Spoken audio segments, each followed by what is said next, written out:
Good morning, members of the Public Safety Committee.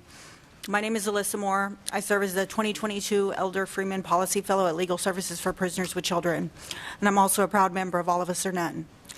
I'm formerly incarcerated. I served 23 years at women's prisons in California, from the age of 17 to just past 40.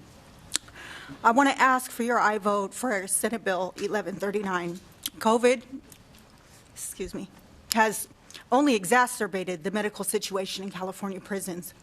Human beings are languishing in isolated units within our prison system on this very day, who are experiencing end-of-life scenarios. They're alone, they're afraid, and they're confused. I myself had COVID while incarcerated, as are their next of kin, confused, such as the mothers, fathers, brothers, sisters, wives, feeling helpless as well as desperately seeking the closure and dignity of sitting by the bedside of their loved one as they pass, so our loved ones have someone to reach out to before their last breath. I advocate to waive the cost of medical records for prisoners.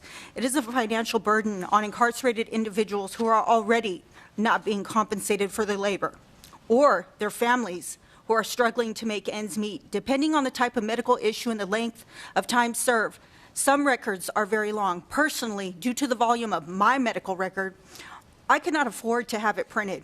It might cost up to $1,000, if not more. So this expense would fall to my family, and they would bear it.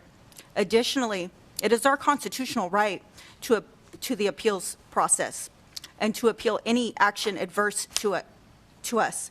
If an appeal within CDCR requires medical records, charging for that record has and does impede the appeal process and therefore the right, simply because someone is indigent. At the very least, filing for an indigent fee waiver unreasonably prolongs the process. Pragmatically, it costs mostly families of colors money they do not have.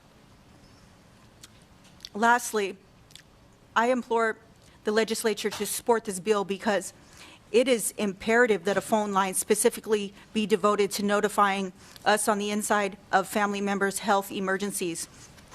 The current process leaves too much up to staff discretion, resulting in precious time being lost.